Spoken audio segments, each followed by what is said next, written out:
I recently had to shave my facial hair off because I didn't like how I was starting to look. Between the hair that I have growing right here and then the beard that was coming in two different directions, I started to look like somebody that was really excited to be an uncle, but for like all the wrong reasons, you know? I look like the type of guy where somebody would be like, well, do you want to hold her? And I'd be like, not if you ever want to see her again. So I got rid of it, and I honestly, like, there's a happy medium in there, and I still haven't learned how to trim it, so it just looks like shit, and I'm eating mustache here with my meals. And I know it makes me look a little worse, but you know, the trade-offs are good. I was on my way up here. I'm from Mason City, and I was Mason City, Iowa. Yeah, ooh, yeah, yeah, that place. I don't know that I've ever had somebody say yeah in such an encouraging way about Mason City. Usually I'm like, I'm from Mason City, and people are like, yeah, we understand. It's not a great town. Oh man, I've seen some stuff in Mason City that would kind of confuse anybody, I think. I was driving to the liquor store one day and I saw 3 people pushing a stroller, and between the 3 people there were 2 teeth. And my first thought was like, look at these pieces of shit. But I'm trying to be a better person, so I was like, you know, that's not fair. You know, maybe, you know, they got their baby out, it's a 68-degree day, they got their baby out for some fresh air, they're all walking, so they're obviously trying to get in better shape. You know, clearly they've been through some shit, but maybe they're trying to get better. And then as I get closer, I realize that the stroller doesn't even have a fucking baby in it. It's just 2 12-packs of Steel Reserve and an oven mitt. And then my thought right after that was, these motherfucking pieces of shit, man. How dare they make me second guess myself? Oh, I need to be a better person. No, I was right. My piece of shit radar was spot on with those guys. But I was on my way up here and I drove by a sign and it said, real men love babies. Just real men love babies with a picture of a baby on it. And I thought to myself, well, shit. Stick me in a sundress and slap me on a Bud Light can, because I guess I'm trans now. Because I hate those little pricks. I don't like babies. I'm 30 years old. I don't let anybody in my life that doesn't understand how to respect my sleep schedule. You're gonna cry at 2 a.m.? That's when I'm going to bed. You gotta go, man. I was doing some weird shit. I think Kim Reynolds is trying to get her way, and she's just trying to make all of Iowa like dumb, straight, and white. I'm like, dude, you know Missouri is just a little bit that way. You don't have to go through all the effort to change this state. There's one right down there that matches what you want. And Brad, yeah. I knew somebody in Green, Iowa that was that married their second cousin, so I don't think that's just I don't think that's exclusive to states. I think it's just a rural thing. Just trying to keep everything exactly how it is, you know? Can I ask a personal question of you guys? If anybody wants to respond, feel free. It always makes my life a little better. Does anybody in here have a bidet? You? All right. Missouri. I got 2. You have 2 bidets. All right, so next time that you get a beer, tell them to put it on Dylan's tab.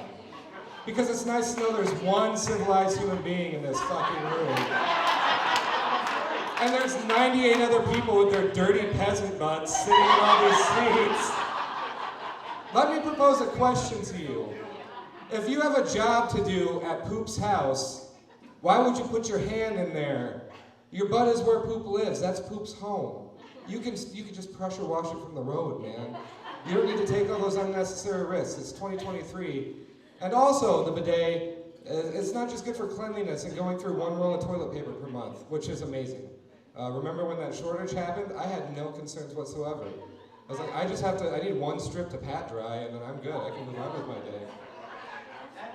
So settings 1 through 5 on our bidet are a good setting to get you nice and clean without anything invasive happening. But the other day I was sitting on the toilet for like 30 minutes and I just couldn't get going. So I was like, I wonder what setting number 7 is like. And what it's like is like taking a knife to start a ketchup bottle at one of those old school diners. Yeah, you turn it up to 7, everything's loose. It's coming out, man. A lot of my friends they like to smoke pot, and I used to like to smoke pot, but I can't anymore. Not because of my job or anything. Yeah, you can't have fun. Yeah, you gotta drink if you want to feel nice. Woo! No, but my friends do weird shit, like they'll smoke weed and then they'll all just go have fun. And I'm like, I wish I could do that. I wish I could enjoy it. Like, I smoke it and it's an immediate problem for me. Like I'm having a bad time. From the moment I exhale that first puff until like 3 hours later when I'm finally convinced that my mom's not gonna die. One of my friends is like, no, I get it, dude. Last time I got stoned, I was really scared that I was gonna run into the police. And I was like, that's cute. Last time I got really stoned, I was worried that I was the fucking police. Just sitting there stoned on my couch like, oh fuck, I caught me. Oh, I'm in so much trouble. Let me talk my way out of it. I don't know if I don't know if I can let me go this time. I was like, God, I'm gonna have to drive my ass down to the station. It's probably a lot of paperwork. I'll let you go this time. And then I realized throughout the entire time that I was sitting there trying to arrest myself that I hadn't been breathing. So I was like, oh God. Yep, so I can't smoke pot. I do have like a bunch of edibles, and every now and then I'll try to eat like 3 of them, and the last time, it was pretty alright. I had a good time. But I only ate 3. They're corn nuts. They come in so they're super addicting, so I have to like be really, really careful, because otherwise I'll end up eating 8, and I'm like, oh, here we go. Time to sit in the shower and cry. Can't wait for that. Legal in Arizona. Yeah, it's legal all over the place. And I think if it was legal in Iowa, I would have no problem smoking it, because then I wouldn't worry about the police. But I have to, and but I have things in my life that I love. You know, there's a few things. I've got a partner that I love very much, and she's the reason that I found out about the bidet. She changed the life of myself and my ass, and we just bought a house together, so that's super cool. Really happy about that, but one of the things that I love more than anything in the world are candles. I love, like, when Bath & Body Works has their sale every year. Like, I'm one of those people that I will get aggressive. If you're trying to take that last, like, sweet sugar plum candle, we're gonna work it out. And I'm okay going outside. And we'll do that. I love candles. And I was telling my buddy the other day how much I loved this new candle that I got, and this guy sitting behind us at a table, we were at the bar, and this guy behind us leans in and he just goes, candles are gay, dude. Candles are gay. So I just shot back to him. I just laid down some truth for him. I said, when I was 15, I had my best friend's dick so deep in my throat that I could smell his belly button. And you know what that belly button didn't smell like? Candles. I know what's gay. And it isn't candles.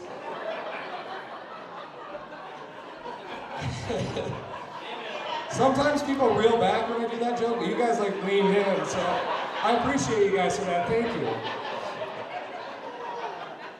No, I'll tell you that story though. I grew up in Osage, Iowa. So super small farming town, and it was all right, you know, but I didn't fit in. I moved there in 4th grade, and I didn't know anything about farming, and I didn't like country music, so I was kind of like, well, I was automatically, shh, please. No, okay. That's all right.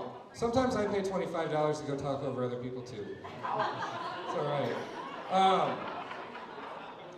No, there are other comics on this lineup that deserve your full attention, and even if I don't, it's good to get into practice now, so just bring it down. I'm trying to tell you guys about some vulnerable times in my life. So I lived in Osage, I didn't fit in. Right around middle school, everybody started calling me gay all the time. They're like, you're gay, and I was like, I don't think so. But my freshman year in high school, people had told me enough times that I started to wonder if maybe they were right. So I was like, there's only one way to figure this out. Yeah, some good old-fashioned science. Just gonna hit the streets and do some experiments. So I cornered my buddy. For the sake of the story, we'll say his name is Eric Austin McKay of 450 Poplar Street, Osage, Ohio, 50401. Do you want something in Just there? to respect his privacy. Oh, okay. Sorry. Mother Yep, is and then, Tracy, father is Matt. So I cornered him after 8th period PE. We were in the locker room. And I said, Eric, and this is why he's still one of my best friends to this day. I said, Eric, I need you to let me suck your dick. And Eric said, all right. Score. You would think that was going to be the hardest part, but no, that was the easiest part of the whole ordeal, because now we had the plans laid, now we had to figure out where we're going to do it. Well, we can't go to my house. We got out of school at 3:45. My mom, she gets home from work at 5. I don't know how long this is going to take. I've never done it before. Yeah, nobody did it to you before that either. Right, no, yeah, I've never been down either road there, so, but I assume I would have lasted a long time. I was a pimp in high school. No, I'm just kidding. Well, by my estimation, this takes about 3 minutes, and then everybody cries afterwards, and we'll be good. But no, I didn't know, so his parents were both paramedics, and they went into work at 4 o'clock in the afternoon, and they didn't get home until like 2 a.m. So perfect, we're gonna go to his house. We're at his house in his basement, and like we're kind of like leading up to like, we're gonna do this. And I'm looking around, and like he's got all his family pictures on the wall, and I see like the picture of him and his mom and his stepdad and his little sister and his little brother, and they're all smiling. And I'm like, man, I don't think I can do this in here. He's like, that's fine, we'll just go out back. Because in his backyard, he had like it wasn't like a tree house, because there was no tree involved, but it was like an elevated clubhouse. It had like a ladder that you climbed to get into it. It had siding and shingles and a microwave. I'm just trying to say I have standards. So we get up there, and I'm like, yeah, we can't change things anymore. This is where it's happening. And again, having never done this before, I didn't know how to like get into it, so I just took off my shirt straight away. I took off my shirt, and then I'm just standing there shirtless in skinny jeans and some Converse shoes. And then I got down. This is where it gets hard for me to talk about. I got down on my knees, and nobody ever explained to me that sometimes when you're gonna, put a penis in your mouth, that like when you first go to put it in your mouth, it might be soft. So I was like insulted. I was like, dude, are you not pumped about what we're about to do? Like, are you not super stoked about this? And he's like, no, I'm stoked, dude, it's fine, we're gonna do it. So I was like, well, fuck, and then just did a little pull it in. And I'll tell you, as soon as the head of the penis hit my lips, alarms went off in my head. Don't like this. I don't like this at all. As a matter of fact, I hate it and I feel ashamed. I don't want to be doing this.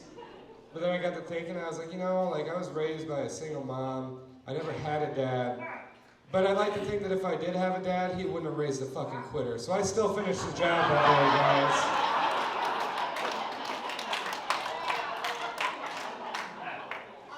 I'm gonna leave you guys with this one, and then I'm gonna bring up your next comic because I am so excited to see the rest of this show. And real quick though, my grandma passed recently, and it really bummed me out. She was a great lady. She was a music teacher for most of her life. She played piano for the church.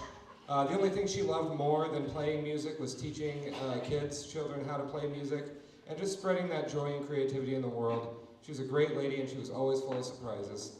One of her last big surprises was just dying, just unexpectedly. She was like, surprise, I'm not gonna never be around again, and I was like, that's a bad surprise. But she surprised me again though, when after she died, she donated all of her pianos to the church. And that surprised me because 2 years before she died, the Methodist Church in Osage had fired her without telling her she was fired. And she showed up to play one Sunday, and there was somebody else sitting in her seat. That's a pretty fucked up way to do something like that. And so, but she really surprised me anyways, because she still donated all those pianos, and it was an especially big surprise because the last time I checked her ID, she was not registered as an organ donor. Yeah!